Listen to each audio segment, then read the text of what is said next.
Praise the lord. ప్రభువైన యేసుక్రీస్తు నామములో మీ అందరికీ వందనాలు తెలియజేస్తూ ఉన్నానండి. పరిశుద్ధ గ్రంథంలో నుంచి కీర్తనల గ్రంథము 126వ అధ్యాయము 5వ వచనంలో దేవుడు ఏమని సెలవిస్తూ ఉన్నాడో చదువుదాం. కన్నీళ్లు విడుచుచు విత్తువారు సంతోషగానముతో పంట కోసెదరు. ఈ యొక్క కీర్తన నిరాశలో ఉన్న వారికి నిరీక్షణను, కష్టాలలో ఉన్న వారికి ధైర్యాన్ని ఇచ్చే కీర్తన ఈ యొక్క 126 వచనం.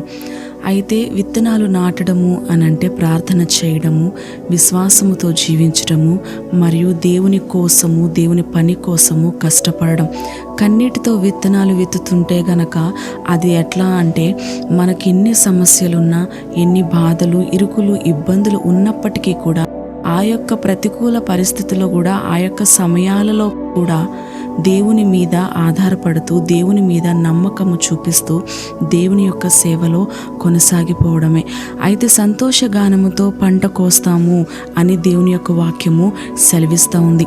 అయితే ఈ యొక్క మనము కార్చినటువంటి ప్రతి ఒక్క కన్నీటికి, ప్రార్థనకు తగిన ప్రతిఫలముగా దేవుడు మన యొక్క దుఃఖాన్ని తుడిచివేసి, కొట్టివేసి ఆనందాన్ని ఇచ్చేటువంటి దేవుడండి. ఈ యొక్క 126వ అధ్యాయము 5వ వచనము ఒక నిశ్చయతను తెలియచేస్తూ ఉంది. అదేంటి అనంటే, నిస్సందేహముగా మీరు ఖచ్చితంగా మీ యొక్క పంటను తగిన కాలంలో మీరు ఖచ్చితంగా కోస్తారు అని దేవుని యొక్క వాక్యము సెలవిస్తూ ఉంది. ఎంతమంది అయితే ఈ యొక్క షార్ట్ వీడియోని చూస్తూ ఉన్నారో మీరు కన్నీటితో ప్రార్థన చేస్తూ ఉన్నారండి?